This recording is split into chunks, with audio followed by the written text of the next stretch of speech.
ഞാനിത് വായിച്ചു വന്നപ്പോൾ ഒരു പേജിൽ കണ്ടൊരു കാര്യമാണ് ഈ സോഷ്യൽ മീഡിയകളെ കുറിച്ച് എന്തോ കാര്യം പറഞ്ഞിട്ടുണ്ട്.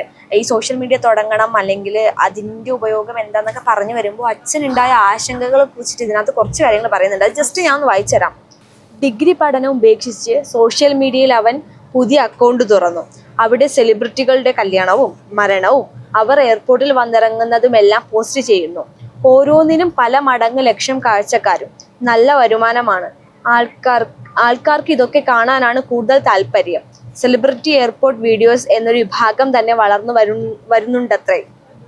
പുള്ളിക്കാരൻ പറയുന്നത് പുള്ളിക്കാരൻ സോഷ്യൽ മീഡിയ തുറന്നപ്പോഴാണ് ഇത്തരത്തിലുള്ള കുറേ സെലിബ്രിറ്റികൾ ഉണ്ടെന്നും ഇൻഫ്ലുവൻസേഴ്സ് ഉണ്ടെന്നും ഈ സെലിബ്രിറ്റികളുടെ പുറകെ ക്യാമറയും പിടിച്ചു പോകാൻ കുറേ പേരുണ്ടെന്നും അത് അത്രയും റീച്ചാണെന്നും അതിലൂടെ ഒരുപാട് പൈസ ഉണ്ടാക്കാമെന്നും മനസ്സിലായത് പുള്ളിക്കാരനെ സോഷ്യൽ മീഡിയ തുറന്നപ്പോഴാണ്. ആ ഒരു മനസ്സിലായ കാര്യമാണ് പറയുന്നത്.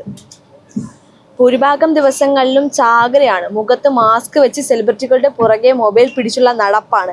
അവരുടെ ചാനലുകളും ശരീരഘടനയും ഭാഷയും വസ്ത്രധാരണവും ചില്ലറ ചോദ്യോത്തരവുമൊക്കെയായി സംഗതി ഹിറ്റ്.